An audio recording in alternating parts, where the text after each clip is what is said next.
Sabem qual é a pior traição que existe? Descobrir que seu próprio filho conta os dias para sua morte enquanto sua nora calcula quanto sobrou da sua aposentadoria no mês. Eu descobri isso lendo uma mensagem no WhatsApp. Dezembro de 2022, 2 anos depois que o mundo quase acabou com a pandemia, e eu pensando que tinha sobrevivido ao pior. Que ingênua. O celular do Ricardo estava ali na mesa da cozinha, bem ao lado de onde eu secava os pratos que tinham sobrado do almoço de domingo. Ainda usávamos máscara dentro de casa naqueles dias, principalmente quando eu visitava eles em Campinas. Jéssica sempre foi meio paranoica com Germe, então eu respeitava. Boa nora que eu era, né? A tela acendeu com uma mensagem. Eu nem ia ler, juro por Deus. Mas quando você vê seu próprio nome numa notificação, é automático olhar. Conseguimos que a velha ficasse lá fora por 3 horas hoje. Amanhã vamos ao banco transferir mais uma grana dela. A procuração está funcionando perfeitamente. Sabe aquela sensação quando você toma um choque na tomada? É igualzinho, só que por dentro. Meu estômago virou. As pernas ficaram moles. E por um segundo, eu pensei que fosse desmaiar ali mesmo, em cima dos pratos molhados. Mas não desmaiou quem trabalhou 40 anos como contadora no Banco do Brasil. Não desmaiou quem conferiu milhões de reais na carreira toda, sem errar um centavo. Fiquei parada ali, segurando aquele prato feito uma idiota, tentando processar o que tinha lido. A velha. Eles me chamavam de a velha. Não de mãe, não de Marlene, não de Dona Marlene. A velha. Como se eu fosse um estorvo, um objeto que eles tinham que administrar. E aquela frase sobre a procuração. Meu Deus, a procuração. Eu tinha dado para o Ricardo no ano passado, quando ainda estava me recuperando da Covid. Ele disse que era só para me ajudar com as coisas do banco, que estava difícil para mim sair de casa, que ele queria me proteger. Como uma boba, eu acreditei. Assinei os papéis achando que estava sendo cuidada. O pior de tudo era lembrar daquela tarde. 3 horas na chuva. Eu tinha chegado na casa deles para almoçar, como sempre fazia nos domingos. Jéssica me recebeu com aquele sorriso falso dela e disse que iam sair rapidinho, que eu podia esperar eles voltarem. É coisa rápida, mãe. 1 hora no máximo. Mentira. Eu fiquei ali parada na varanda, porque a chuva começou e eles tinham trancado a casa. 3 horas molhando os pés, vendo aquela água escorrer do telhado, pensando que talvez eles tivessem esquecido de mim. Quando voltaram, Ricardo veio com uma desculpa esfarrapada sobre trânsito, e Jéssica ficou fazendo drama sobre como estava preocupada comigo. Ai, mãe, a senhora devia ter ligado. A gente deixou a chave escondida embaixo do vaso. Mas não tinha vaso nenhum, e eu sabia disso porque procurei. Eles tinham me deixado lá de propósito, e agora eu sabia por quê. Enquanto eu estava molhando os pés na chuva, eles estavam no banco, movimentando minha conta, transferindo mais uma grana, como se já tivessem feito isso outras vezes, como se fosse rotina. Guardei o prato com mão firme, limpei a pia devagar, dobrei o pano de prato direitinho. Tudo igual sempre fiz. Porque quem trabalhou a vida toda com números sabe que a primeira regra quando você descobre uma fraude é: não demonstre que descobriu. Continue fazendo tudo igual. Colete as informações. Depois você age. Conseguimos que a velha ficasse lá fora por 3 horas. A palavra conseguimos me deu calafrios. Não foi acaso, foi planejado. Eles me fizeram esperar na chuva de propósito para ter tempo de ir ao banco sem eu saber. E eu, como uma boba, achei que tinha sido esquecida. Mas eles que se esqueceram de uma coisa. Essa velha aqui passou 40 anos lidando com gente que tentava dar golpe em banco. Conheço todos os truques, todos os esquemas, todas as artimanhas que vocês jovens podem imaginar. E, principalmente, sei exatamente como descobrir onde vocês esconderam meu dinheiro. Para vocês entenderem direito essa história, preciso explicar quem eu era antes de descobrir que meu próprio sangue estava me roubando. Meu nome é Marlene Santos Silva. Nasci em 1955 aqui em Campinas mesmo, filha de comerciante e dona de casa. Cresci vendo meu pai fazer conta de cabeça na mercearia, e foi dele que herdei o gosto pelos números. Quando me formei em contabilidade, em 1978, mulher contadora era raridade. Mas consegui uma vaga no Banco do Brasil e fiquei lá até me aposentar, em 2020. 42 anos mexendo com o dinheiro dos outros, conferindo cada centavo, descobrindo erro e fraude que vocês nem imaginam. Fui chefe de setor, treinei estagiário, dei aula em curso técnico. Aposentei como uma das funcionárias mais respeitadas da agência. Meu marido, o João, morreu em 2019, um ano antes de eu parar de trabalhar. Câncer de pulmão. Fumou a vida toda, teimoso que nem mula. Ficamos casados 45 anos, tivemos só o Ricardo. Eu queria mais filhos, mas não veio. Talvez tenha sido melhor assim, né? Imagina se eu tivesse 2 filhos me roubando. Depois que o João morreu e eu aposentei, comecei a viver uma vida bem simples. Tenho minha casinha aqui no Jardim Chapadão, toda quitada, 2 quartos, quintal pequeno, mas arrumadinho. A aposentadoria do banco é boa, mais a pensão do João. Não sou rica, mas vivo bem. Tenho algumas economias aplicadas, um apartamentinho que herdei da minha mãe no centro e, claro, a casa onde moro. O Ricardo sempre foi um menino difícil. Inteligente, isso ele é, formado em administração, mas nunca teve muito tino para dinheiro. Quando era pequeno, eu já notava que ele inventava mentira para conseguir as coisas. Não era maldade, era, sei lá, uma facilidade que ele tinha para convencer os outros. O pai sempre passou a mão na cabeça, dizia que era esperteza. Quando ele se casou com a Jéssica em 2018, eu fiquei feliz. Achei que ela ia dar uma equilibrada nele, sabe? Ela é formada em psicologia, trabalha numa clínica particular, parecia uma moça centrada.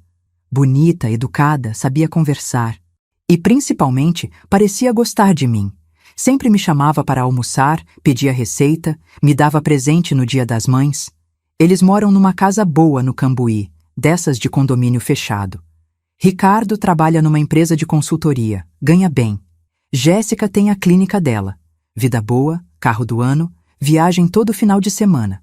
Sempre achei que eles estavam bem financeiramente. Quando peguei Covid, em 2021, eles foram muito atenciosos. Me levaram no hospital, ficaram comigo durante o tratamento, me ajudaram com compras. Foi nessa época que o Ricardo sugeriu que eu desse procuração para ele. Mãe, a senhora precisa de ajuda com essas coisas de banco. Eu posso resolver tudo para a senhora, sem a senhora precisar sair de casa. Na época, pareceu faz sentido. Eu estava fraca, ainda com medo de sair por causa do vírus, e realmente era complicado ir ao banco com todas aquelas restrições da pandemia. Ele disse que era só para me ajudar com contas, transferências, coisas básicas. Eu assinei os papéis achando que estava sendo cuidada. E olha, durante todo esse tempo, eles mantiveram a encenação perfeita. Continuaram me chamando para almoçar todo domingo. Jéssica continuava carinhosa. Me ligava durante a semana para saber como eu estava. Ricardo me trazia os extratos do banco, me mostrava as movimentações, dizia que estava tudo certinho. O que eu não sabia é que eles me mostravam só alguns extratos. Os de outras contas, das aplicações, das transferências maiores, esses eles escondiam. E como eu confiava neles, não pedia para ver. Por que eu pediria? Era meu filho cuidando de mim. Durante mais de um ano, vivi achando que estava sendo amada e protegida. Que sorte eu tinha de ter um filho tão dedicado, uma nora tão carinhosa. Bobinha da mãe aqui, né? Aos 67 anos, depois de uma vida inteira mexendo com dinheiro, caí no golpe mais antigo do mundo. Confiei na família. Mas sabe qual era o problema deles? Eles subestimaram quem eu sou. Acharam que porque eu tenho 70 anos e sou aposentada, virei uma velhinha bobinha que não entende de nada. Esqueceram que eu passei a vida descobrindo fraude bancária.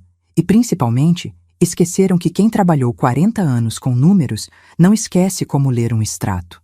Depois que li aquela mensagem maldita, fiquei o resto do domingo fingindo normalidade. Sentei com eles para assistir o Fantástico. Comi a sobremesa que a Jéssica tinha feito. Conversei sobre o calor de dezembro como se nada tivesse acontecido. Por dentro, meu coração batia que nem martelo, mas por fora eu era a mesma Marlene de sempre. A mãe bobinha que gosta de fofoca de novela. Quando cheguei em casa naquela noite, a primeira coisa que fiz foi ligar o computador. Sim, eu tenho computador e sei usar. Vocês jovens acham que velho não sabe mexer com tecnologia, mas eu aprendi na marra durante a pandemia. Internet banking, WhatsApp, até Netflix eu tenho. Entrei na minha conta do banco e comecei a vasculhar. No início, estava tudo normal. As movimentações que eu conhecia estavam lá. Aposentadoria entrando, conta de luz saindo, mercado, farmácia. Mas quando comecei a olhar com mais cuidado, vi umas transferências esquisitas. Valores redondos, $2, 000, R$3.500, R$1.800.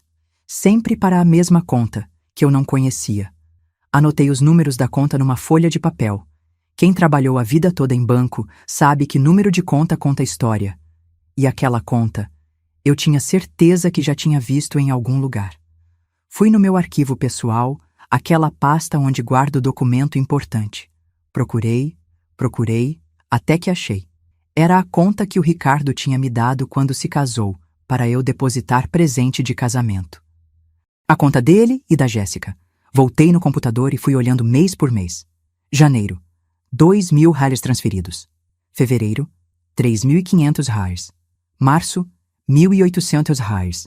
Abril, R$4.200. Todo santo mês, desde que eu tinha dado a procuração, estava saindo dinheiro da minha conta para a conta deles. Somei tudo numa calculadora. Em 1 ano e 2 meses, eles tinham transferido $47.300 da minha conta.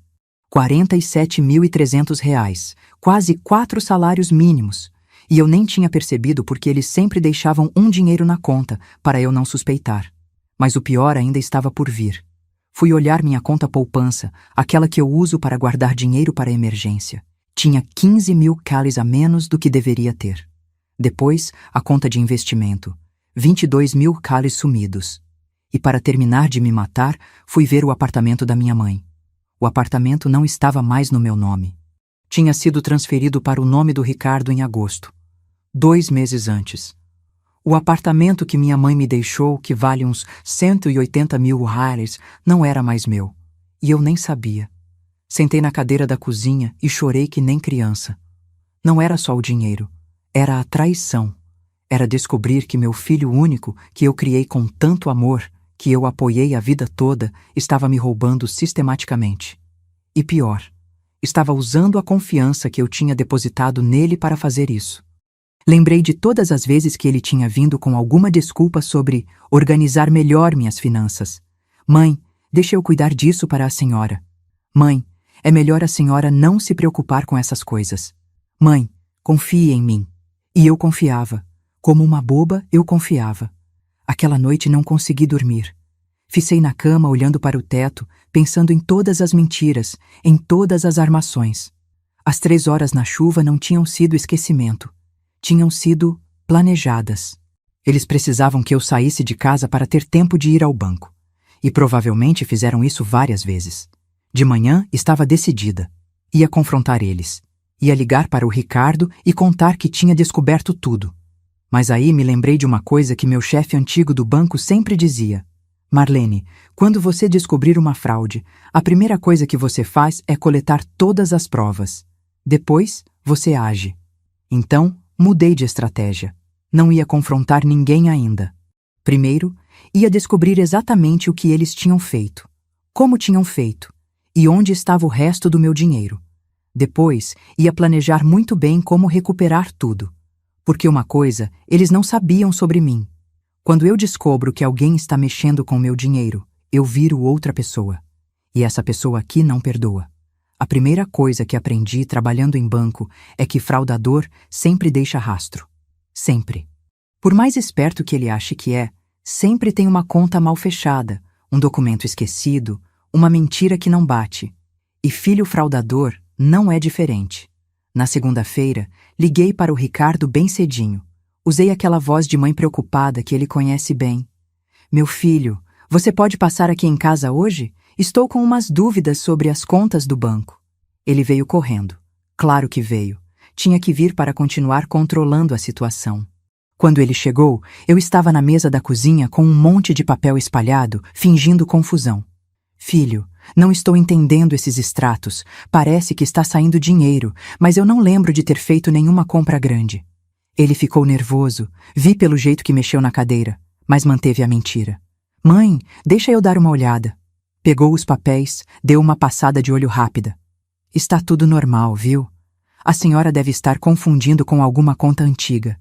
Essas transferências aqui são para investimentos que eu fiz para a senhora. Lembra que conversamos sobre render o dinheiro melhor? Mentira. Nunca conversamos sobre investimento nenhum. Mas eu concordei com a cabeça, fingindo que tinha entendido. Ah, tá. Você sempre foi esperto com essas coisas de dinheiro, né, filho? Ele relaxou. Achou que tinha me convencido. Depois que ele saiu, fui direto para o banco. Conversei com o Carlos, meu gerente de há 20 anos. Expliquei que estava com dúvidas sobre algumas movimentações e queria ver todos os extratos detalhados dos últimos 2 anos. Ele imprimiu tudo para mim, sem perguntar muito. Funcionário antigo sabe respeitar cliente antigo.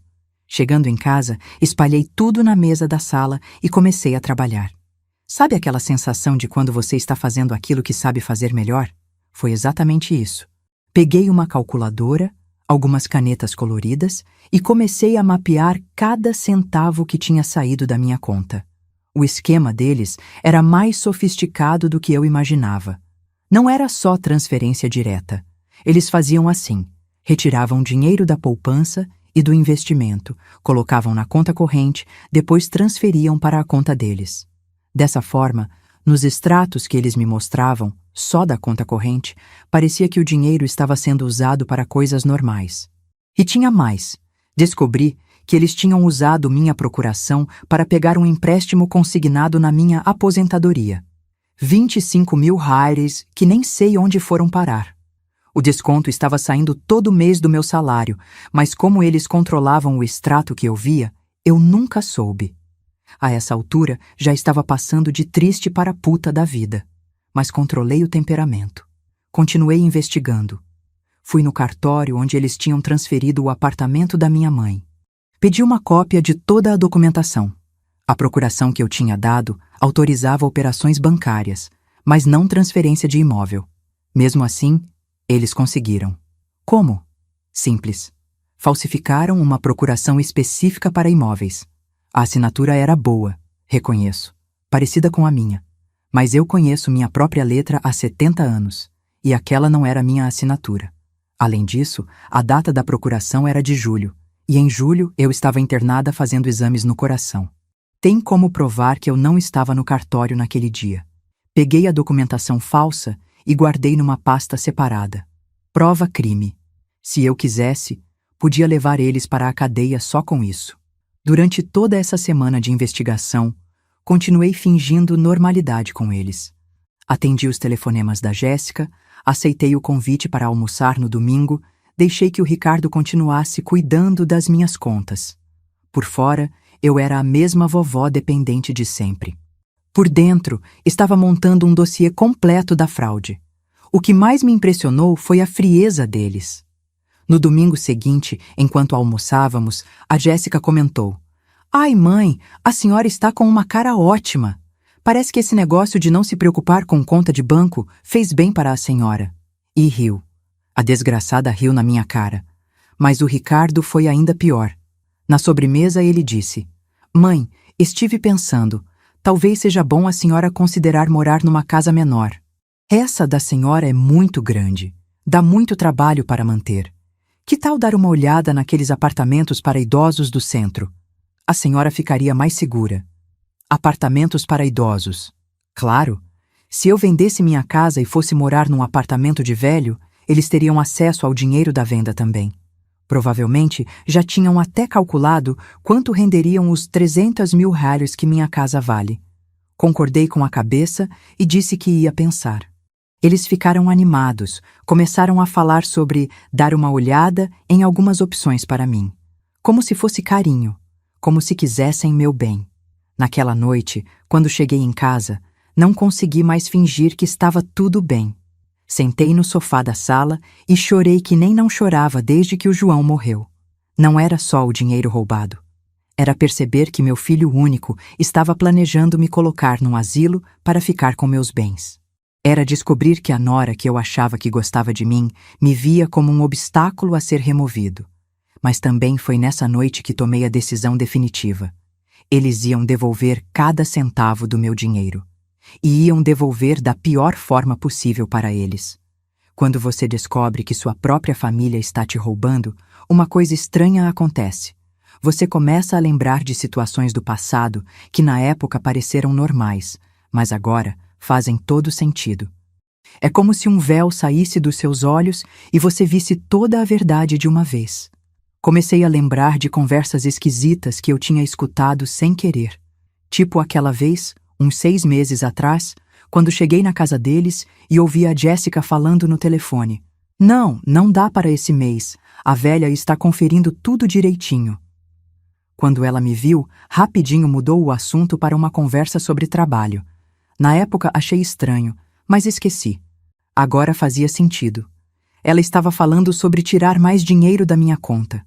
Ou aquela outra vez quando o Ricardo me perguntou, meio sem jeito, se eu tinha mais alguma aplicação que ele não sabia. É só para organizar melhor as finanças da senhora, mãe. Eu disse que tinha uma pequena aplicação no Banco Itaú, dinheiro que sobrou da venda de umas joias da minha mãe. Uma semana depois, ele me trouxe os papéis para assinar a transferência dessa aplicação para o Banco do Brasil. Para ficar tudo junto, mãe. Mais fácil para a senhora controlar. Boba de mim, assinei. E adivinha só, aqueles 18.000 US$ da aplicação nunca mais apareceram em nenhum extrato que ele me mostrou. Mas a revelação que mais me doeu foi quando lembrei da conversa que escutei entre eles 2 semanas antes de descobrir tudo. Estava na sala, eles estavam na cozinha e acho que esqueceram que eu estava lá. A Jéssica disse assim: "Rica, você acha que sua mãe suspeita de alguma coisa?" E o Ricardo respondeu: "Que nada, ela confia em mim demais. E além do mais, você viu como ela ficou depois da Covid? Está meio, sabe, esquecida das coisas. Esquecida das coisas." Eles estavam usando o fato de eu ter ficado um pouco abatida depois da doença para justificar me roubar. E pior, estavam espalhando que eu estava com problemas de memória para ninguém desconfiar quando eu não soubesse de movimentações na minha conta. Foi aí que decidi investigar quem mais sabia do esquema deles. Liguei para minha comadre Neuza, que é vizinha da Jéssica e sempre foi fofoqueira. Fiz uma conversa casual sobre como estava preocupada com a minha memória, se ela tinha notado alguma coisa estranha em mim. "Ai, Marlene, que bom você tocar nesse assunto. A Jéssica comentou mesmo que você anda meio confusa com as coisas do banco. Disse que por isso o Ricardo está cuidando das suas contas agora. Que sorte você ter um filho tão dedicado, né?" Pronto. Confirmado. Eles estavam espalhando para todo mundo que eu estava com demência, que precisava ser cuidada. Provavelmente contaram essa história para todo mundo, parentes, vizinhos, até para o pessoal do banco. Era a cobertura perfeita para o golpe. Mas eles cometeram um erro de cálculo, subestimaram minha rede de contatos. 40 anos trabalhando em banco, você conhece muita gente, e essas pessoas confiam em você, sabem do seu caráter. Liguei para minha ex-colega de trabalho, a Sônia, que agora trabalha no setor de fraudes do Banco do Brasil. Contei para ela, sem entrar em detalhes, que estava com suspeitas de que alguém estava mexendo na minha conta sem autorização. Ela me deu umas dicas preciosas sobre como mapear todas as movimentações e, principalmente, me contou que procuração bancária tem limite de valor para transferência. Acima de R$ 10.000 precisa da presença do titular. Voltei nos meus extratos com essa informação. Todas as transferências grandes que eles fizeram foram acompanhadas de uma autorização minha. Claro, autorização falsa. Eles devem ter falsificado várias assinaturas minhas para conseguir mexer com valores altos. A Sônia também me explicou uma coisa importante. Se eu quisesse, podia cancelar a procuração e bloquear todas as movimentações futuras. Mas me aconselhou a juntar todas as provas primeiro, porque uma vez que eu cancelasse, eles iam perceber que eu tinha descoberto tudo. Nesse meio tempo, continuei fingindo ser a vovó bobinha de sempre. Mas comecei a prestar atenção em detalhes que antes passavam despercebidos, como o fato da Jéssica sempre mudar de assunto quando eu perguntava sobre dinheiro. Ou como o Ricardo sempre tinha uma desculpa para não me mostrar os extratos completos. "Ah, mãe, Deixei na empresa. Esqueci no carro. O sistema do banco está fora do ar. E, principalmente, comecei a reparar no padrão de vida deles. Carro novo, roupas caras, jantar em restaurante toda semana, viagem para Campos do Jordão todo mês, academia cara, personal trainer, tudo isso com salário de funcionário público, ela, e consultoria. Ele. As contas não batiam. A menos que tivessem uma renda extra. Uma renda extra que vinha da minha aposentadoria. A gota d'água foi quando descobri que eles tinham usado meu CPF para fazer financiamento de um carro. Sim, o Corolla novo do Ricardo estava financiado no meu nome. R$ 78.000 em 60 parcelas de 1.560. Parcelas que estavam sendo debitadas automaticamente da minha conta corrente. Agora já não era mais raiva. Era ódio mesmo. Eles tinham transformado minha vida numa mentira completa. Tinham me feito de idiota durante mais de 1 ano. Tinham usado minha confiança, minha idade, minha fragilidade pós-Covid para montarem um esquema criminoso. E o pior, tinham feito isso sorrindo na minha cara. Me chamando de mãe querida, me enchendo de beijo e abraço, fingindo que me amavam. Mas eles esqueceram de uma coisa muito importante. Quem trabalhou a vida toda descobrindo fraude, não vira vítima de fraude. Vira caçadora de fraudador. Tem um momento na vida de toda pessoa, quando algo dentro dela muda para sempre. Para mim, esse momento foi numa quinta-feira de manhã, quando estava tomando café e pensando em tudo que tinha descoberto. De repente, parei de me sentir uma vítima e comecei a me sentir uma estrategista. 40 anos lidando com dinheiro sujo te ensinam uma coisa. Não adianta só descobrir a fraude. Você tem que saber exatamente como reverter o estrago. E, principalmente, como fazer o fraudador pagar pelo que fez. A primeira coisa que fiz foi mudar minha postura mental. Até então, eu estava investigando como uma mãe traída, tentando entender por que o filho fazia aquilo comigo. A partir daquele dia, comecei a investigar como uma contadora forense montando um dossiê criminal. Peguei uma pasta grande, daquelas de escritório, e organizei todas as provas por categoria. Transferências indevidas, empréstimos falsificados, procurações falsas, documentação do apartamento roubado. Cada papel numerado, cada evidência datada. Se fosse preciso levar para a polícia, estava tudo organizadinho. Mas polícia ia ser o plano B. O plano A era mais poético. Comecei a estudar a vida financeira deles com o mesmo cuidado que eles estudaram a minha. E descobri coisas interessantes. O Ricardo tinha dívida no cartão de crédito. Muita dívida. Quase R$ 40.000 espalhados em 3 cartões diferentes. A Jéssica tinha financiamento de um curso de especialização que custou R$ 25.000. A casa deles no condomínio fechado estava financiada pela Caixa Econômica. 380 mil em 30 anos. Ou seja, eles estavam roubando minha aposentadoria para pagar as dívidas deles. E, principalmente, estavam dependentes do meu dinheiro para manter o padrão de vida. Foi aí que tive a primeira ideia da vingança. Se eles dependiam do meu dinheiro, bastava cortar o fornecimento. Mas não ia ser tão simples assim. Ia ser calculado. Ia ser na hora exata em que doesse mais. Fui ao banco e conversei com o Carlos sobre cancelar a procuração. Ele me explicou todo o processo, mas me aconselhou a tomar cuidado. Dona Marlene, se a senhora cancelar a procuração de uma hora para outra, pode gerar problemas para seu filho. Tem débito automático configurado, investimentos, várias coisas. É melhor a senhora conversar com ele primeiro. Conversar com ele, claro.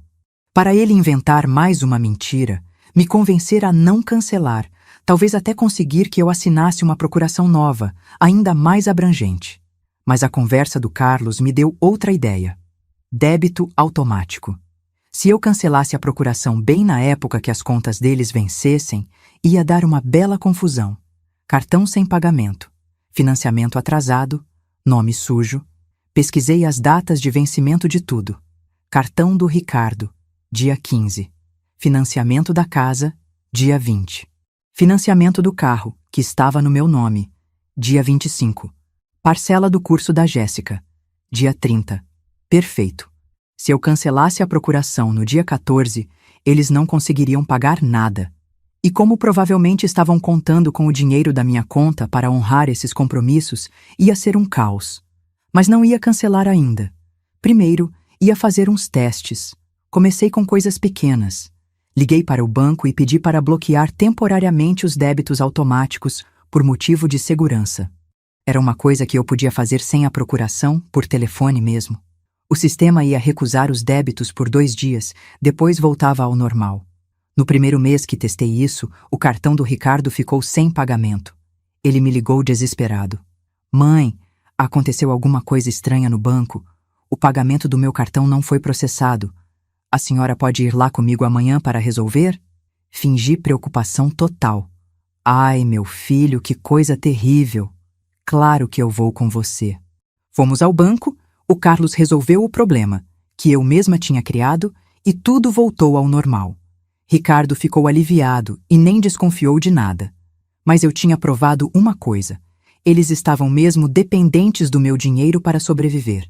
E, principalmente, tinham pavor de que eu descobrisse isso. Durante o problema no banco, vi o Ricardo suar frio. Ele ficou nervoso, gaguejou nas explicações, não conseguiu disfarçar o desespero. Foi aí que percebi. Eles tinham muito mais medo de mim do que eu imaginava. A segunda coisa que testei foi fingir que estava pensando em mudar de banco. Filho, a Neuza disse que no Bradesco o atendimento é melhor para pessoas da minha idade. Que tal a gente dar uma olhada? O cara quase teve um troço. Começou a inventar 1000 motivos para eu não mudar. Mãe, a senhora tem histórico nesse banco. Vai dar muito trabalho transferir tudo. O Carlos conhece a senhora há anos. Desespero total. Porque mudar de banco significava que ele perderia o acesso às contas. E sem acesso às contas, acabou a mamata. Foi nesse momento que entendi completamente o poder que eu tinha. Eles precisavam de mim calma, confiante e, principalmente, ignorante sobre o que estavam fazendo. Qualquer sinal de que eu tinha descoberto alguma coisa ou qualquer mudança na minha rotina bancária representava o fim do esquema. Então decidi. Ia usar exatamente isso contra eles. Ia fazer eles viverem no terror constante de serem descobertos. Ia criar situações onde eles tivessem que escolher entre confessar tudo ou inventar mentiras cada vez mais elaboradas. E quando eles estivessem completamente desesperados, ai sim, eu revelaria que sabia de tudo desde o início. Mas o mais importante, ia cronometrar tudo para acontecer bem na época em que eles mais precisassem do meu dinheiro. Para eles sentirem exatamente o mesmo desespero que eu senti quando descobri que estava sendo roubada pela própria família. A diferença é que meu desespero foi por ser traída por quem eu amava. O desespero deles ia ser por perder o dinheiro que nunca foi deles. E, sinceramente, eu estava começando a gostar da ideia. Uma vez que você decide virar o jogo, a primeira regra é: nunca mostre suas cartas antes da hora. Durante 2 meses, continuei sendo a mesma Marlene de sempre, pelo menos por fora. Por dentro, estava executando o plano mais elaborado da minha vida. A primeira jogada foi sutil. Comecei a mencionar casualmente que estava pensando em fazer um testamento. Sabe, filho, depois dos 70, a gente tem que organizar essas coisas, né? Não quero deixar bagunça para vocês. O Ricardo quase engasgou com o café. Mãe, que isso? A senhora vai viver muitos anos ainda. Mas eu vi o olhar que ele trocou com a Jéssica. Preocupação pura. Se eu fizesse testamento, significava que eu estava organizando meus bens. E se eu estava organizando meus bens, podia descobrir que metade deles tinha sumido. Durante as 2 semanas seguintes, toda vez que nos encontrávamos, eu tocava no assunto. Ai, esqueci de marcar com o advogado. Ou então, preciso levantar todos os meus documentos para fazer o testamento. Cada frase dessa era uma alfinetada no desespero deles. A Jéssica começou a ficar mais atenciosa do que o normal. Me ligava todo dia, perguntava se eu precisava de alguma coisa, se queria companhia para ir ao banco. Sogra, a senhora não precisa se preocupar com essas coisas sozinha. A gente pode ajudar com a papelada. Ajudar? Claro, eles queriam estar presentes quando eu conversasse com o advogado, quando eu levantasse minha documentação, quando eu descobrisse exatamente quanto dinheiro eu tinha, para poderem controlar os danos. Mas a jogada que mais funcionou foi quando comecei a fingir que estava recebendo menos dinheiro do que deveria. Gente, vocês sabem por que minha aposentadoria está vindo menor esse mês? Parece que está faltando uns R$ 400. Era mentira, claro, mas eles ficaram desesperados. O Ricardo me trouxe o extrato no dia seguinte, todo nervoso. Mãe, eu verifiquei no banco, não está faltando nada não. A senhora deve ter confundido com algum desconto. Mostrou números, fez conta, explicou cada centavo. Era quase cômico ver ele tentando me convencer de que meu próprio dinheiro estava correto. Ah, tá. Deve ser coisa da minha cabeça mesmo. Fingi concordar. Mas plantei a semente da dúvida. É que ultimamente tenho a impressão de que o dinheiro não está rendendo como antes. Talvez seja a hora de contratar um contador independente para dar uma olhada nas contas, né? Contador independente. As duas palavras que mais apavoram quem está desviando dinheiro. O Ricardo ficou branco. Mãe, que isso? Para que gastar dinheiro com contador? Eu cuido de tudo para a senhora. Mas, filho, você já tem tanto trabalho? E eu fico preocupada em dar trabalho demais para vocês. Um profissional independente poderia me dar mais segurança. Foi aí que a Jéssica entrou na conversa. Sogra, a senhora sabe que a gente faz isso com carinho, né? Não é trabalho, é cuidado com a senhora. E começou todo aquele drama sobre como eles me amavam, como queriam meu bem, como eu podia confiar neles. Eu concordei, claro, mas vi que tinha acertado em cheio. A partir daquele dia, eles ficaram mais vigilantes comigo. O Ricardo começou a aparecer em casa sem avisar, só para dar uma olhada, se eu estava bem. A Jéssica me ligava 2 vezes por dia. Eles estavam com medo de que eu tomasse alguma atitude sem eles saberem. Perfeito. Era exatamente isso que eu queria. Eles ansiosos, preocupados, sempre tentando adivinhar o que eu estava pensando. Agora, eu controlava o ritmo do jogo. Com eles já alertas, resolvi aumentar um pouquinho a pressão. A segunda fase do plano era fazer pequenas mudanças na minha rotina que os obrigassem a revelar mais sobre o esquema. Comecei dizendo que queria trocar a senha do Internet Banking. Filho, ando preocupada com essas histórias de hacker. Vi na televisão que os idosos são o alvo principal. Que tal a gente mudar minha senha? O Ricardo inventou 1000 desculpas. Que a senha atual era segura, que mudar dava trabalho, que podia gerar confusão. Insisti. Não, filho, quero mudar sim. E aproveita e cancela aqueles débitos automáticos que eu não uso mais. Débitos automáticos que eu não uso mais.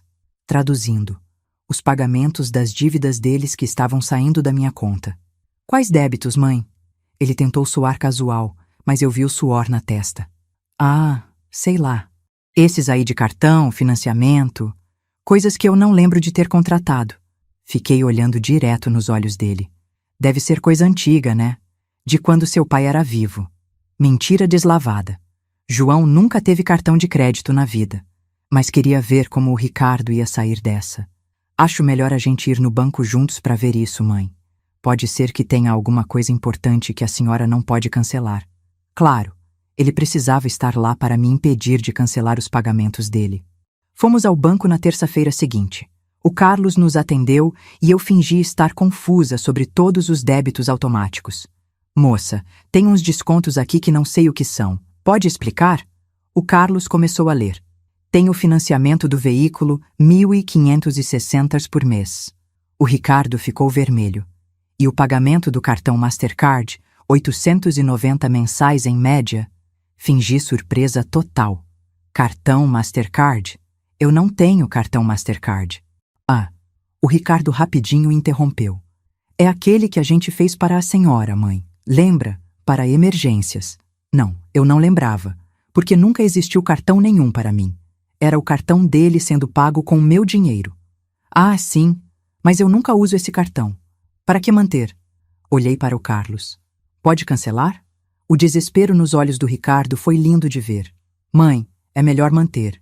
A senhora nunca sabe quando vai precisar. E além do mais, cancelar cartão dá muito trabalho. Concordei em não cancelar, por enquanto. Mas tinha conseguido o que queria.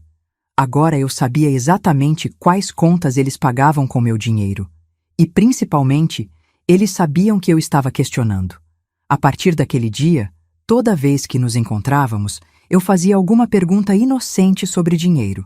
Filho, você sabe por que tem uma transferência de 3,000 para uma conta que eu não conheço? Ou então, Jéssica, você entende de financiamento de carro? Apareceu uma coisa estranha no meu extrato. Cada pergunta era uma tortura para eles. Tinham que inventar explicações cada vez mais elaboradas, lembrar de mentiras que tinham contado antes, sempre com medo de se contradizer. E eu fingia acreditar em tudo, mas sempre deixava uma pontinha de dúvida. Ah, tá. Mas é estranho mesmo, né? Talvez eu devesse pedir para alguém me ajudar a entender melhor essas coisas de banco. Alguém. Sempre alguém. Nunca especificava quem, mas eles sabiam que esse alguém podia ser um contador, um advogado, um gerente do banco. Qualquer pessoa que fosse ver minha movimentação financeira e descobrir na hora que eu estava sendo roubada. O ponto alto dessa fase foi quando consegui que eles confessassem que estavam com problemas financeiros. Foi numa terça-feira, quando o Ricardo veio me visitar e estava claramente preocupado com alguma coisa. Mãe, posso conversar uma coisa com a senhora? Ele estava nervoso, mexendo nas mãos. É que, bem, eu e a Jéssica estamos passando por umas dificuldades financeiras. Nada grave, mas... Pronto. Agora eles iam tentar oficializar o roubo, transformar em empréstimo. Ai, meu filho, que tipo de dificuldade? Fingi preocupação maternal. Foram uns investimentos que não deram certo, sabe? E agora estamos meio apertados para honrar alguns compromissos. Ele estava suando. A senhora não poderia emprestar uma quantia para a gente? A gente paga de volta assim que a situação melhorar. Emprestar. Que cara de pau. Eles estavam roubando meu dinheiro há mais de 1 ano e agora queriam oficializar o roubo como empréstimo. Quanto vocês precisam, filho? Perguntei com a voz mais doce que consegui. Uns 15.000 hares. Seria só até a gente se organizar. 15.000 reais. Além dos mais de 80.000 que já tinham roubado. Nossa, filho, é muito dinheiro. Deixa eu ver se eu consigo. Talvez precise mexer nas aplicações. Fingi estar pensando. Ou talvez seja melhor eu vender o apartamento da minha mãe, aquele do centro. O Ricardo engasgou. Claro, porque o apartamento não estava mais no meu nome, estava no nome dele. Não precisa disso não, mãe. O apartamento é bom a senhora manter. Patrimônio da família. Ele estava gaguejando. A gente dá um jeito de outro jeito. Tem certeza, filho? Posso vender sim. Aliás, ando até pensando em dar uma olhada nos papéis daquele apartamento. Faz tempo que não vejo a documentação. Se ele ficou branco antes, agora ficou transparente. Não precisa se preocupar com isso, mãe. Deixa que eu cuido da documentação para a senhora. Era mentira em cima de mentira, e cada mentira estava cavando a cova deles mais fundo. Chegou a hora de apertar o cerco de verdade. Terceira fase do plano. Criar situações onde eles não tivessem como escapar das contradições. Marquei um almoço especial no domingo, para conversarmos sobre uma coisa importante. Eles chegaram tensos, já esperando alguma bomba, e eu não decepcionei. Gente, decidi que vou fazer uma grande reorganização na minha vida financeira. Falei isso enquanto servia o arroz, como se fosse a coisa mais normal do mundo. Estou pensando em contratar uma empresa de consultoria financeira para idosos. Vi uma reportagem no Fantástico sobre isso. A Jéssica quase derrubou o copo. Consultoria financeira? Mas sogra, pra quê? A senhora tem a gente para cuidar dessas coisas. Sim, mas vocês já fazem tanto... E eu fico pensando, será que estou aproveitando meu dinheiro da melhor forma? Será que não tem investimento melhor? Será que minhas contas estão mesmo organizadas? O Ricardo tentou argumentar. Mãe, esses consultores cobram caro e às vezes dão conselhos que não são bons. Ah, mas este é especializado em pessoas da minha idade, e eles fazem uma auditoria completa, de graça, para ver se está tudo certinho. Eu estava inventando na hora, mas o efeito foi devastador. Auditória? A voz da Jéssica falhou. Eles pegam todos os extratos dos últimos 2 anos, analisam cada movimentação, verificam se tem alguma irregularidade. Fiquei olhando para os dois. Deve ser interessante, né? Ver minha vida financeira toda analisada por profissionais. O silêncio na mesa foi ensurdecedor. Eles nem estavam mais comendo. Mãe, o Ricardo tentou mais uma vez. A senhora tem certeza de que precisa disso? Quer dizer, sua vida financeira é simples. Aposentadoria, pensão, algumas economias. Não tem muito o que analisar. Pois é, filho. É isso que eu penso também. Deve ser rapidinho. Sorri angelical. Aliás, eles disseram que se descobrirem alguma movimentação estranha, podem até acionar a Polícia Federal. Parece que tem muito golpe contra idoso hoje em dia. Polícia Federal. As duas palavras mágicas. O Ricardo ficou tão pálido que achei que fosse desmaiar. A senhora já entrou em contato com eles? A Jéssica mal conseguia falar. Ainda não. Primeiro queria conversar com vocês. Afinal, vocês que cuidam das minhas coisas, acham que é uma boa ideia? Claro que eles acharam que era péssima ideia. Inventaram 1000 motivos, que era desnecessário, que podia dar problema com a Receita Federal, que empresa assim às vezes era golpe. Todo tipo de argumento para me convencer a não fazer. Eu concordei em pensar melhor, mas o estrago estava feito. Agora eles sabiam que eu estava considerando uma auditoria profissional das minhas contas. E se isso acontecesse, estava tudo acabado para eles. A partir daquele almoço, o comportamento deles mudou completamente. Ficaram grudados em mim. O Ricardo começou a aparecer em casa quase todo dia, sempre com alguma desculpa. Vim ver se a senhora está bem. Trouxe umas frutas. Passou um vendedor lá em casa e lembrei da senhora. A Jéssica me ligava de manhã, de tarde e de noite. Sogra, como foi o dia? A senhora almoçou direitinho? Precisa de alguma coisa? Uma vigilância total. Eles estavam com medo de que eu tomasse alguma atitude sem eles saberem. E estavam certos em ter medo. Foi quando resolvi aplicar o golpe de misericórdia da fase de manipulação. Liguei para o Ricardo numa quinta-feira à tarde, com a voz mais preocupada que consegui. Filho, pode vir aqui em casa? Aconteceu uma coisa muito estranha. Ele chegou em 20 minutos, velocidade recorde. O que foi, mãe? Olha só isso. Mostrei para ele um extrato bancário que eu tinha imprimido. Ligaram do banco hoje de manhã. Disseram que tem um bloqueio na minha conta por movimentação suspeita. Era mentira. Mas um extrato de verdade, onde eu tinha marcado com caneta vermelha todas as transferências para a conta deles. O rapaz do banco disse que quando tem muita transferência para a mesma conta, o sistema suspeita de fraude. Fiquei olhando para o Ricardo. Ele pediu para eu ir lá amanhã com um responsável para explicar essas transferências. O Ricardo estava suando tanto que a camisa ficou molhada. Mãe, essas transferências, a senhora lembra delas? Não, filho, não lembro de nenhuma. Mentira de novo. Por isso que estou preocupada. O moço disse que se eu não conseguir explicar, eles vão comunicar à Polícia Civil. Pronto. Agora, eles tinham 24 horas para decidir. Ou confessavam tudo, ou tentavam inventar mais uma mentira elaborada. Mas desta vez, teria que ser uma mentira que convencesse também o banco. Mãe, essas transferências, acho que são dos investimentos que eu fiz para a senhora. Lembra que conversamos sobre isso? Que investimentos, filho? Cadê o comprovante? Eu tenho em casa. Vou buscar agora e amanhã a gente vai junto no banco para explicar tudo. Claro, mais uma noite para eles inventarem alguma história. Mas dessa vez eu não ia dar moleza. Tá bom, filho, mas estou com medo. O rapaz do banco foi muito sério. Disse que esse tipo de coisa pode dar cadeia. Cadeia. Pode dar cadeia. Vi o Ricardo engolir em seco. Não vai dar nada, mãe. A gente resolve isso amanhã. Mas eu sabia que eles iam passar a noite em claro, tentando decidir se confessavam tudo ou se tentavam sustentar a mentira mais um pouco. Na verdade, estava curiosa para ver qual caminho eles iam escolher. A última noite antes do confronto final, eu mal consegui dormir. Não por nervosismo, mas por ansiedade. Depois de 3 meses executando esse plano, finalmente chegara a hora de revelar todas as cartas. Na sexta-feira de manhã, o Ricardo apareceu em casa com uma pasta cheia de papéis.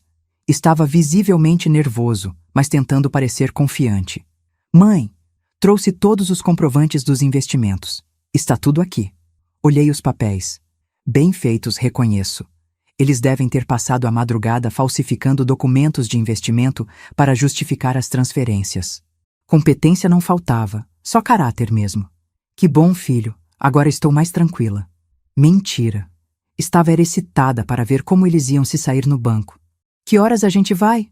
Marquei para as 2 da tarde, com o Carlos, aquele gerente que conhece a senhora há anos. Perfeito. O Carlos, que desde o início desconfiava das movimentações estranhas na minha conta.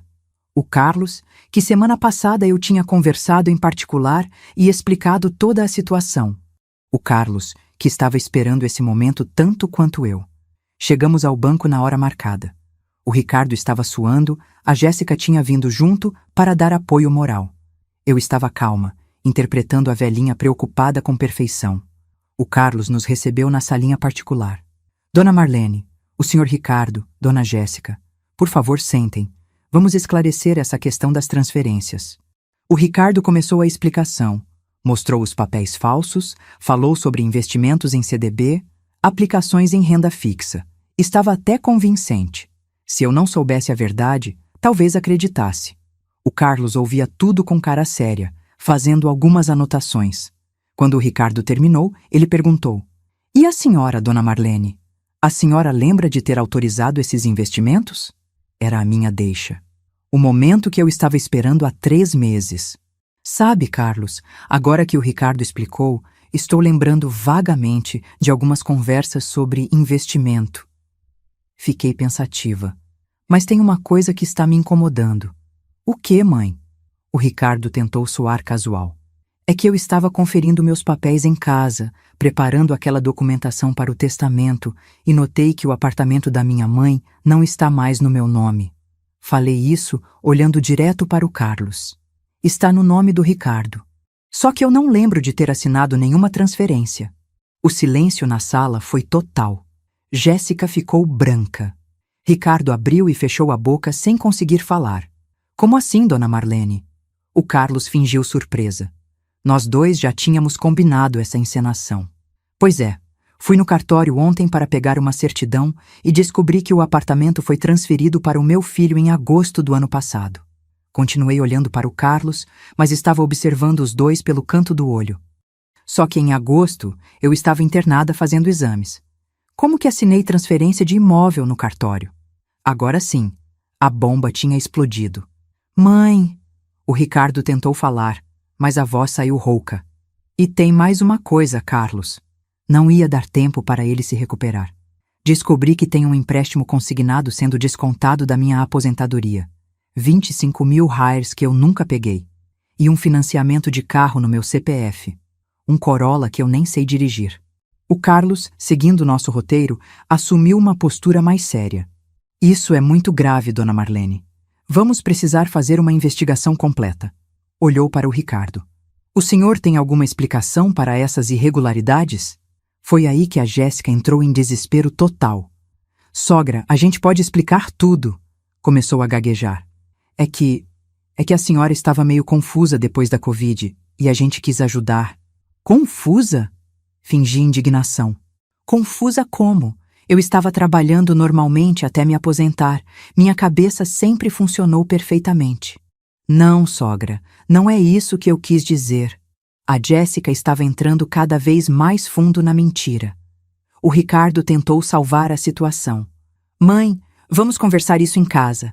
Não precisa envolver o banco nessas questões familiares. Questões familiares? Agora eu não estava mais fingindo indignação. Ricardo, estão dizendo que eu assinei documentos que não lembro, que peguei empréstimos que não sei, que transferi apartamento estando internada no hospital. Isso não é questão familiar, isso é crime. A palavra crime caiu na sala como uma bomba. O Carlos aproveitou. Dona Marlene tem razão. Essa situação precisa ser investigada. Vou ter que comunicar nosso setor de segurança. Não! A Jéssica gritou. Por favor, não precisa disso. A gente pode devolver tudo. Pronto. Confissão. Devolver o quê, Jéssica? Perguntei com a voz mais fria que consegui. O dinheiro que a gente usou. Ela estava chorando agora. A gente estava desesperado, com dívidas, achando que ia perder a casa. Quanto de dinheiro, Jéssica? Eu não sei exato. Ela olhou para o Ricardo, que estava em choque total. Eu sei. Peguei a pasta que tinha trazido e coloquei em cima da mesa.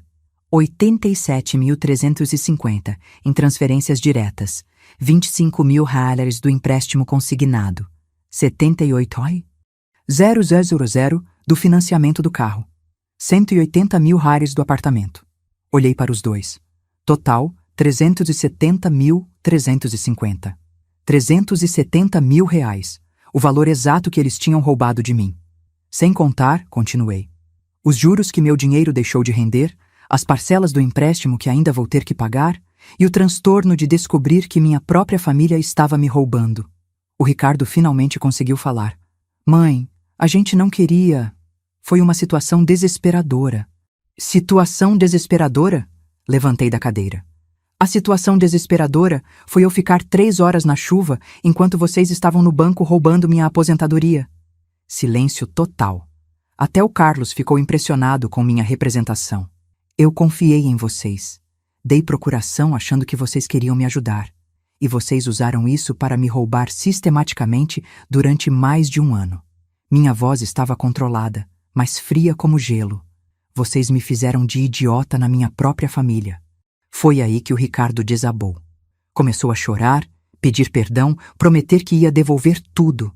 A Jéssica entrou em pânico total, falando que eles não tinham como devolver o dinheiro, que estavam endividados, que iam perder a casa. Mas eu não estava mais com pena. Durante 3 meses, eles me enganaram, mentiram, me fizeram sentir que estava ficando maluca.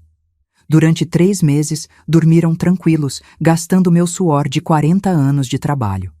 Carlos, falei com voz firme, quero cancelar todas as procurações, bloquear todas as contas e processar criminalmente por estelionato, falsificação de documento e apropriação indébita. Mãe, por favor. O Ricardo se ajoelhou na minha frente. Eu sou seu filho. Filho?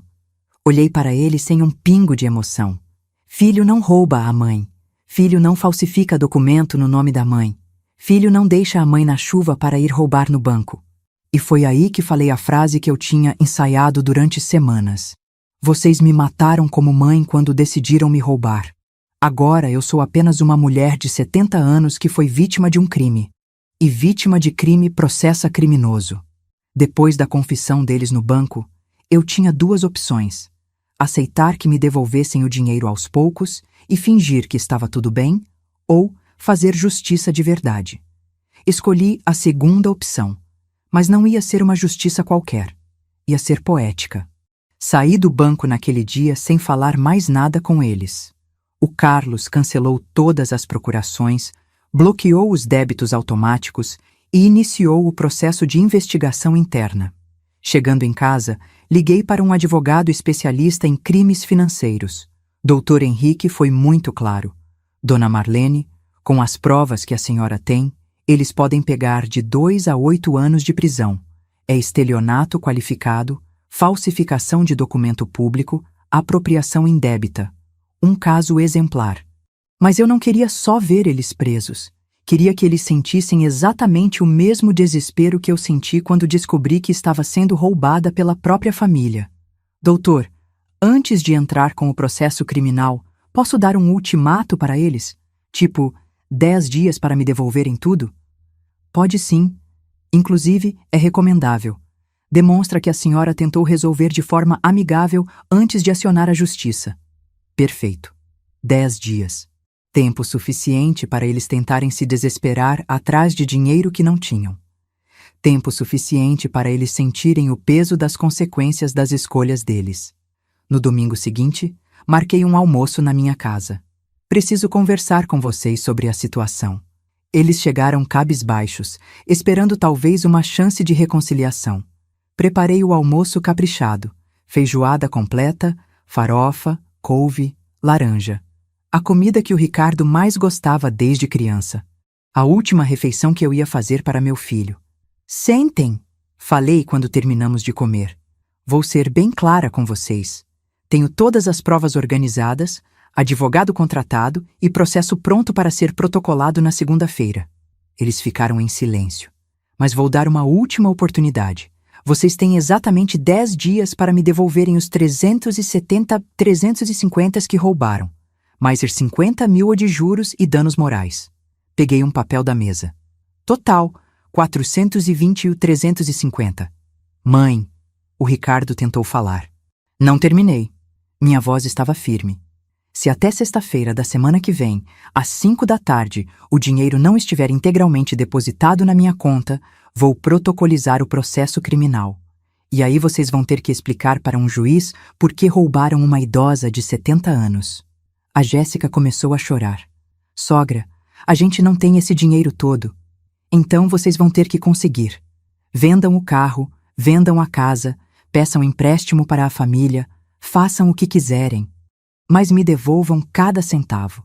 Mãe, seja razoável. O Ricardo estava implorando.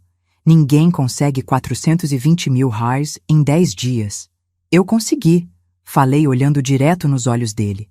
Consegui trabalhando 40 anos, economizando cada centavo, passando aperto quando vocês eram pequenos para guardar dinheiro para o futuro.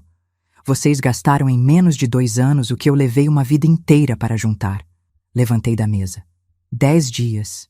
Ou vocês me devolvem meu dinheiro, ou vocês explicam para a Polícia Civil por que fizeram isso. E se a gente conseguir o dinheiro? A Jéssica perguntou com a voz embargada. A senhora vai perdoar a gente? Essa foi a pergunta que eu estava esperando. A pergunta que ia selar o destino deles. Perdoar? Ri, sem humor. Jéssica, vocês passaram mais de 1 ano me roubando, me mentindo, me fazendo de idiota. Vocês me deixaram na chuva para irem ao banco roubar minha aposentadoria. Vocês falsificaram minha assinatura, usaram meu CPF, roubaram a herança da minha mãe. Fiquei olhando para os dois. Acham mesmo que dinheiro pago conserta isso? Então por que está dando essa chance para a gente? O Ricardo perguntou. Porque quero que vocês sintam o desespero de tentar conseguir uma quantia impossível em um prazo impossível. Quero que vocês percam o sono, percam a dignidade, imploram para parentes, se humilhem tentando conseguir dinheiro. Minha voz estava cada vez mais fria. Exatamente como eu me senti quando descobri que tinha sido roubada pela própria família. O silêncio na sala era pesado. Finalmente, eles tinham entendido. Não era sobre dinheiro, era sobre justiça. E quando vocês não conseguirem, continuei, quando estiverem completamente desesperados, na sexta-feira às 5 da tarde, vou protocolar o processo e vocês vão descobrir como é ser humilhado publicamente. Como é ter o nome na mídia? Como é explicar para amigos e conhecidos que roubaram uma idosa? Eles saíram de casa naquele domingo sabendo que tinham 10 dias para conseguir um milagre. Ou pagar o que deviam, ou enfrentar a cadeia. Sinceramente, eu torcia para que não conseguissem. Os 10 dias que se seguiram foram os mais interessantes da minha vida. Não pelo que eu fiz, apenas aguardei, mas pelo que pude observar no desespero deles. No segundo dia, o Ricardo me ligou chorando. Tinham ido no banco tentar um empréstimo e foram negados. Mãe, nosso nome já está sujo por causa dos atrasos das contas. Nenhum banco empresta para a gente. Claro que estava sujo. Desde que cancelei a procuração, todas as contas que eles pagavam com meu dinheiro ficaram em atraso. Cartão de crédito, financiamentos, tudo protestado. No quarto dia, foi a Jéssica que me procurou. Sogra, conversamos com a família dele, com a minha família. Ninguém tem esse valor para emprestar. Estava visivelmente abatida. A casa está avaliada em 380 mil reais, mas mesmo vendendo rapidinho, não conseguimos fechar negócio em menos de 30 dias. No sexto dia, eles me propuseram parcelamento. Mãe, que tal 50 mil agora e o resto em parcelas? Recusei. Foram 10 dias, não 10 anos. No 8º dia, recebi uma ligação da mãe da Jéssica, que eu conhecia pouco. Dona Marlene, pelo amor de Deus, tenha pena dos meus filhos. Eles erraram, mas não merecem ir para a cadeia. Dona Rosa, respondi com educação. Sua filha e meu filho roubaram 370 mil reais de uma senhora de 70 anos.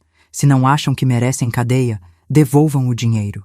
No 9º dia, a situação ficou dramática. O Ricardo apareceu na minha casa às 7 da manhã, sem avisar. Estava descabelado, barbudo, com cara de quem não dormia há dias. Mãe, por favor, A gente conseguiu 150 mil reais. Vendemos o carro, penhoramos as joias da Jéssica, pedimos para todo mundo. Ele estava quase entrando em colapso. Aceita essa parte agora e a gente assina um documento se comprometendo com o resto? Ricardo, falei com calma.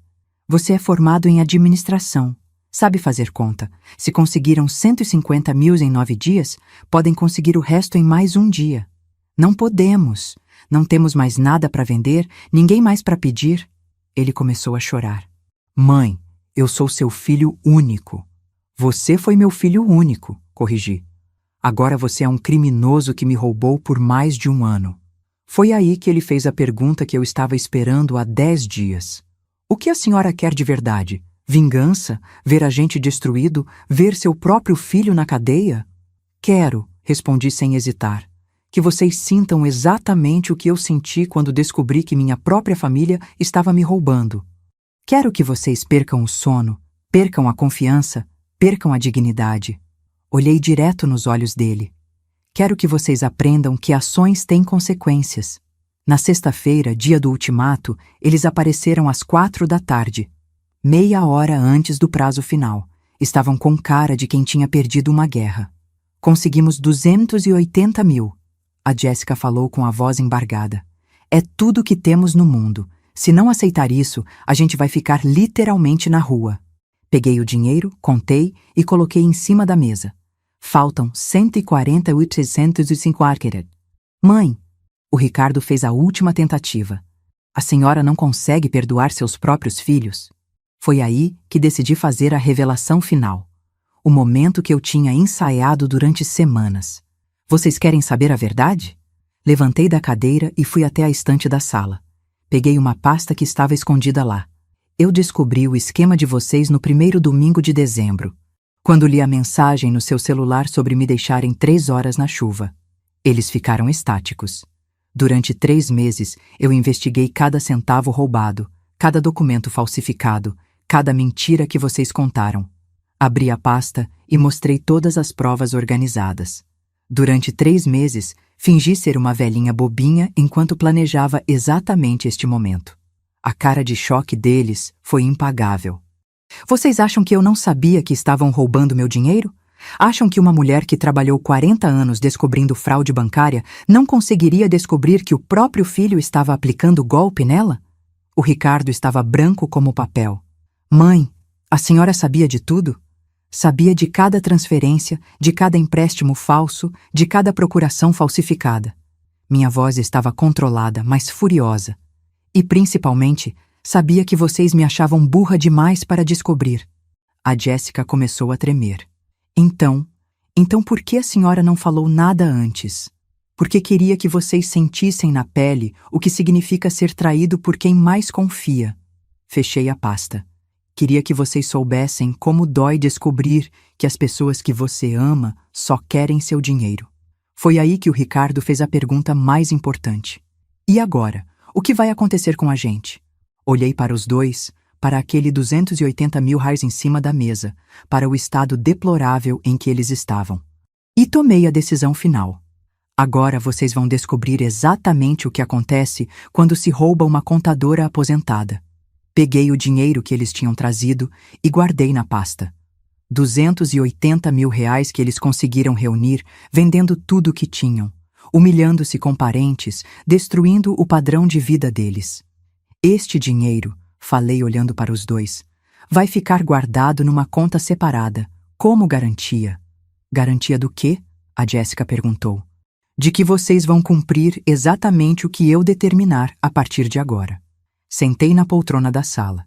Eles continuaram em pé, porque agora quem vai ditar as regras sou eu. Peguei uma folha de papel que tinha preparado. Primeira condição.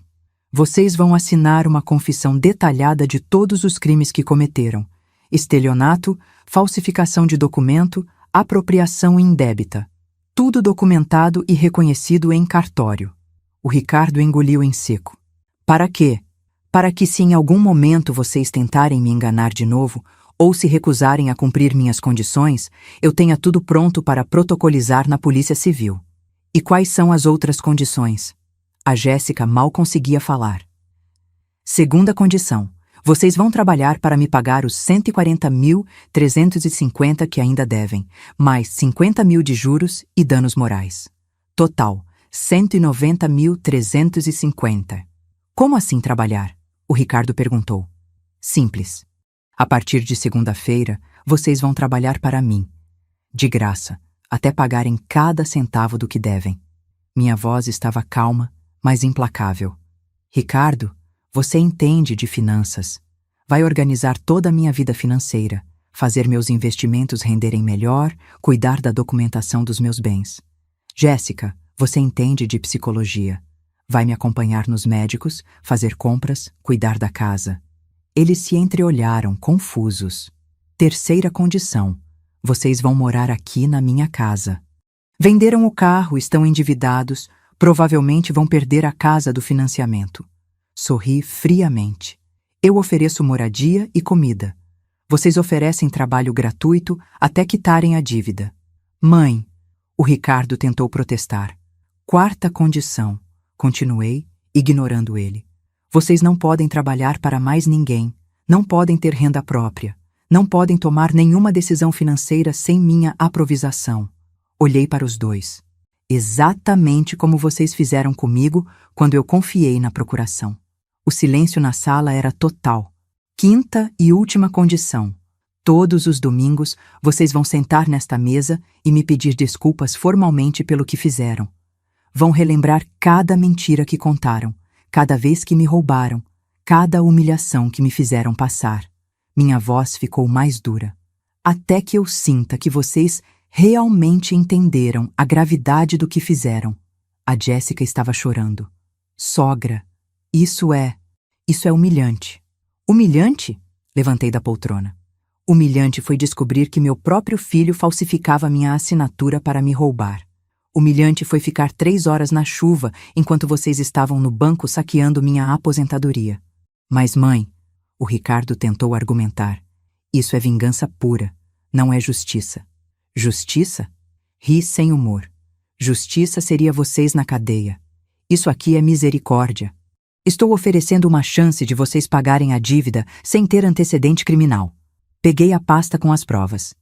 Mas se preferirem, posso protocolar o processo criminal agora mesmo. Aí vocês explicam para um juiz por que acham que roubar uma idosa merece perdão. Eles ficaram em silêncio por alguns minutos. Poderia ver os dois pensando, calculando as opções. Cadeia ou humilhação controlada? E se aceitarmos essas condições? A Jéssica perguntou finalmente. Quanto tempo vai durar isso? Fiz as contas na minha cabeça. Com os 190.350 que vocês ainda devem, trabalhando para mim por um salário mínimo simbólico de 1.320 cada um, vai dar uns 6 anos. 6 anos! O Ricardo explodiu. Mãe, isso é absurdo. Absurdo foi vocês me roubarem por mais de 1 ano achando que eu era idiota demais para descobrir. Minha voz voltou a ficar gelada. 6 anos é pouco pelo que vocês fizeram. E se a gente se recusar? A Jéssica perguntou. Aí, na segunda-feira de manhã, eu vou na Delegacia de Crimes contra Idosos, com toda essa documentação. Mostrei a pasta. E vocês explicam para o delegado por que uma mulher de 70 anos deveria perdoar quem roubou a aposentadoria dela. Foi o Ricardo que cedeu primeiro. Mãe, se aceitarmos essas condições, no final dos 6 anos, a senhora vai nos perdoar de verdade? Essa era a pergunta que eu estava esperando. A pergunta que revelaria se eles tinham realmente entendido alguma coisa. Ricardo, falei olhando direto nos olhos dele. Perdão não é algo que se negocia. Perdão não tem prazo. Perdão é algo que se conquista demonstrando arrependimento real, mudança real, compreensão real do mal que causou. Fiquei em pé. Se depois de 6 anos eu perceber que vocês realmente entenderam a gravidade do que fizeram, se eu vir que mudaram de verdade, se eu sentir que o arrependimento é sincero, talvez eu consiga perdoar. E se não conseguir? A Jéssica perguntou com a voz embargada. Aí vocês vão ter que viver o resto da vida sabendo que destruíram o amor da única pessoa que amava vocês incondicionalmente. Minha voz ficou triste pela primeira vez. Porque o que vocês mataram em mim não foi só a confiança, Foi o amor de mãe. Eles assinaram as condições naquela mesma noite. Confissão formal reconhecida em cartório no sábado. Mudança para minha casa no domingo. Na segunda-feira de manhã, acordei e encontrei os dois na cozinha, preparando café para mim. O Ricardo estava organizando meus extratos bancários na mesa. A Jéssica estava preparando minha medicação. Era estranho ter eles ali, trabalhando para mim, depois de descobrir que me roubavam há mais de um ano. Mas era uma estranheza satisfatória, porque finalmente, as coisas estavam como deveriam estar. Eles pagando pelo que fizeram, eu no controle da situação, a justiça sendo feita. Não era a família que eu sonhava ter, mas era a família que eles escolheram que tivéssemos quando decidiram me roubar. E agora, eles iam descobrir que mexer com o dinheiro de uma contadora aposentada tem consequências que duram muito mais do que eles imaginavam. Muito mais. Hoje faz exatamente 1 ano e meio que o Ricardo e a Jéssica moram aqui em casa comigo. 1 ano e meio desde que descobri que meu próprio sangue estava me roubando, desde que decidi que ia fazer justiça com as minhas próprias mãos. Olhando para trás, às vezes me pergunto se valeu a pena. Todo dia, às 6 da manhã, escuto ele se levantando no quarto dos fundos. O quarto que era do João, que virou depósito e que agora virou o quarto deles. Escuto o Ricardo tomando banho primeiro, depois a Jéssica. Escuto eles preparando meu café na cozinha, organizando minha medicação, checando minha agenda do dia. Às 7 em ponto, eles me servem o café na cama. Bom dia, mãe. Bom dia, sogra. Sempre educados, sempre solícitos. Nunca mais me chamaram de a velha. Ricardo cuida da minha vida financeira melhor do que qualquer contador particular. Reorganizou meus investimentos, conseguiu rentabilidade 30% maior do que eu tinha antes. Negocia todas as contas, acompanha cada centavo que entra e sai. Faz planilhas detalhadas que ele me apresenta todo final de mês. Jéssica virou minha acompanhante particular. Me leva no médico, faz compras comigo, cuida da casa como se fosse dela. Ela que me ajuda a me escolher roupa, que me acompanha no salão, que senta comigo para assistir novela à noite. Por fora, qualquer pessoa que visse pensaria que filhos dedicados, que nora carinhosa. E, tecnicamente, eles são dedicados e carinhosos. Fazem tudo o que uma família perfeita faria. Mas eu sei a verdade. Sei que eles fazem isso porque são obrigados. Sei que cada sorriso é forçado, cada gentileza é calculada, cada demonstração de carinho é parte da penitência deles. E sabe o que é mais estranho? Funciona melhor do que quando era amor verdadeiro. Quando eles me amavam, me roubavam. Agora que me servem, cuidam de mim perfeitamente. A ironia é amarga, mas é verdade. A dívida deles já baixou para 156 mil reais. No ritmo atual, vão quitar em mais 4 anos e meio. 4 anos e meio de servidão, de humilhação semanal, de vida controlada por mim. Às vezes, quando estou deitada na cama de noite, fico pensando na mulher que eu era antes de descobrir a traição. Marlene, a mãe bobinha que confiava no filho. Marlene, a sogra que achava que tinha uma família unida. Marlene, que acreditava que amor familiar era incondicional. Essa Marlene morreu numa tarde de dezembro, quando leu uma mensagem no WhatsApp. No lugar dela, nasceu esta mulher que vocês estão conhecendo agora. Uma mulher que aprendeu que amor sem respeito é ilusão. Uma mulher que descobriu que, às vezes, a justiça tem que ser feita com as próprias mãos. Mas às vezes, só às vezes, eu sinto falta da Marlene anterior. Sinto falta de acreditar que meu filho me amava de verdade. Sinto falta de confiar na minha nora.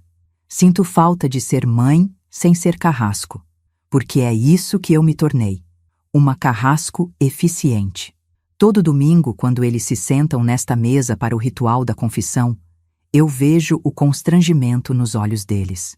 Vejo a humilhação de terem que repetir, semana após semana, cada mentira que contaram, cada vez que me roubaram. Sogra, peço desculpas por ter falsificado sua assinatura para transferir o apartamento. Mãe, peço desculpas por ter usado sua procuração para pagar minhas dívidas. Peço desculpas por ter deixado a senhora na chuva. Peço desculpas por ter chamado a senhora de a velha. E toda semana eu respondo a mesma coisa. Desculpas aceitas para esta semana. Semana que vem, vocês pedem de novo. É cruel? É. É efetivo? Também é. Eles nunca mais vão esquecer o que fizeram comigo. E, principalmente, nunca mais vão subestimar uma velhinha de 70 anos. O que me incomoda não é a crueldade. É perceber que descobri uma parte de mim que eu não sabia que existia. Uma parte fria, calculista, implacável. Uma parte que sente prazer em ver eles pagando pelo que fizeram. Quando o Ricardo me apresenta as planilhas financeiras do mês e eu vejo que ele organizou tudo perfeitamente, parte de mim fica satisfeita. Não pela competência dele, mas pelo fato de que ele está fazendo isso porque é obrigado. Porque se não fizer, vai para a cadeia. Quando a Jéssica me acompanha no médico e fica na sala de espera por 3 horas, porque o doutor atrasou, parte de mim se diverte. Não porque precise da companhia, mas porque sei que ela preferia estar em qualquer outro lugar. Essa satisfação sombria me assusta às vezes. Porque não é assim que mães deveriam se sentir em relação aos filhos. Mas também não é assim que filhos deveriam tratar as mães. O pior de tudo é que funciona. Nossa família funciona melhor agora do que funcionava antes. Eles são mais atenciosos, mais presentes, mais cuidadosos comigo. Claro, é por obrigação, não por amor. Mas o resultado prático é que sou mais bem cuidada agora do que era quando eles me amavam. Isso me faz questionar tudo o que eu acreditava sobre família, sobre amor, sobre perdão. Será que amor forçado é melhor que amor falso? Será que obediência por medo é mais confiável que carinho por interesse? Durante 67 anos da minha vida, acreditei que família era sagrada, que filho sempre ama a mãe, que sangue do sangue não trai. Nos últimos 3 anos, descobri que nada disso é verdade. Que família pode ser o maior golpe da sua vida. Que quem mais ama você pode ser quem mais te machuca. E que às vezes, só às vezes, a vingança é o único caminho para recuperar sua dignidade. Mas também descobri algo mais sombrio. Que uma vez que você prova o gosto da vingança, uma vez que você sente o poder de controlar quem te machucou, é difícil parar. É viciante ver seus algozes pagando pelo que fizeram. É satisfatório ser temida por quem antes te subestimava. Por isso que, mesmo com a dívida quase quitada, mesmo vendo que eles realmente mudaram, ainda não consigo falar em perdão. Porque perdoar significa abrir mão desse poder. Significa voltar a confiar. Significa arriscar ser enganada de novo. E eu não sei se ainda tenho coragem para isso. Se você chegou até aqui na minha história, provavelmente está se perguntando se eu sou a heroína ou a vilã dessa narrativa. Se o que fiz foi justiça ou crueldade, se mereço admiração ou pena. A verdade é que eu também não sei mais. O que posso dizer é isto. Quando você descobrir que as pessoas que mais ama no mundo só querem seu dinheiro, algo dentro de você morre para sempre. E no lugar dessa parte morta, nasce algo que você não reconhece. Algo frio, calculista, que não perdoa. Hoje, enquanto escrevo esta confissão, são 4:30 da tarde de uma quinta-feira. O Ricardo está na mesa da sala organizando meus documentos para o imposto de renda. A Jéssica está na cozinha preparando o jantar. Strogonoff de frango, meu prato preferido. Daqui a pouco eles vão me chamar para jantar, vão perguntar como foi meu dia, vão me servir a sobremesa. E eu vou aceitar tudo isso sabendo que não é amor, é penitência. Sabe qual é a parte mais perturbadora dessa história toda? Não é que meu filho me roubou. Não é que minha nora falsificou minha assinatura. Não é nem que eles me deixaram 3 horas na chuva para poder saquear minha conta.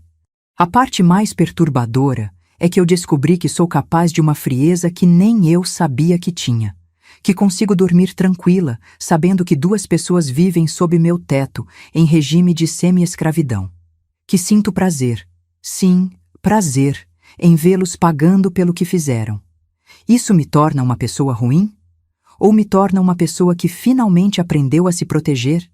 Durante 70 anos, fui a Marlene boa, a Marlene compreensiva, a Marlene que perdoava tudo porque família é família. E sabe onde isso me levou? A ser roubada sistematicamente por quem eu mais amava. Agora sou a Marlene que não perdoa, que não esquece, que cobra até o último centavo. E sabe onde isso me levou? A ser respeitada, temida, obedecida. Qual das duas Marlenes vocês acham que é mais segura? Qual das duas tem mais probabilidade de ser traída de novo?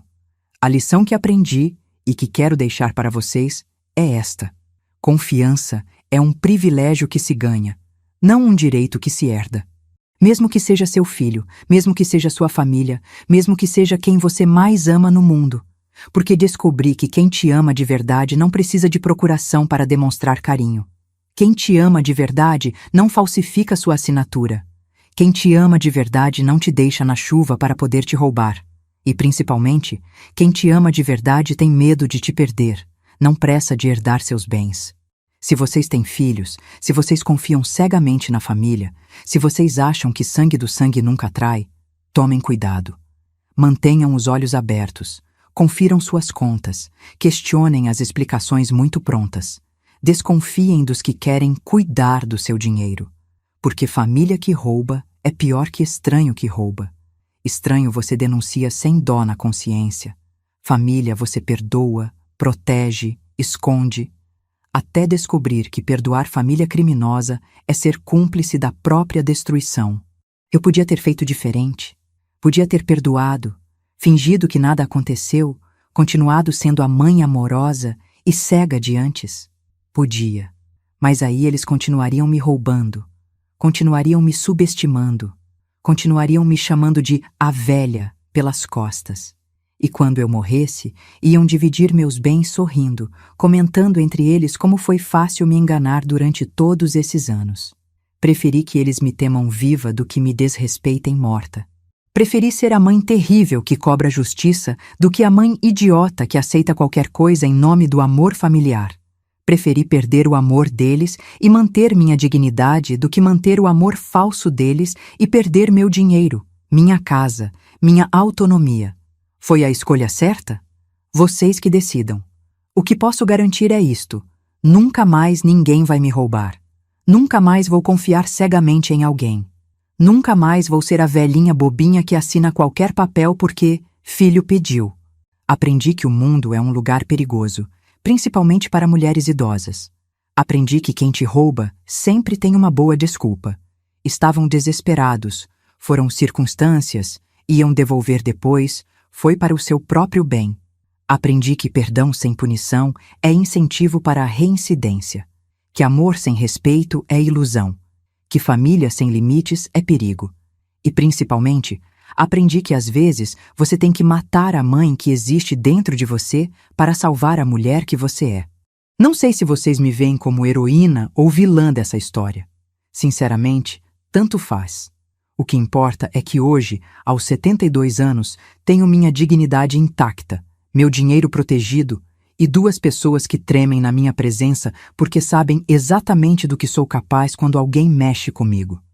É melhor do que ter 2 pessoas que sorriem na minha cara enquanto planejam minha destruição pelas costas. Daqui a alguns anos, quando a dívida deles estiver quitada, talvez eu consiga perdoar.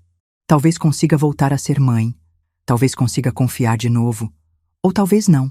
Talvez esta mulher fria e calculista que nasceu da traição seja quem eu realmente sempre fui, esperando apenas a oportunidade certa para se revelar. O tempo dirá.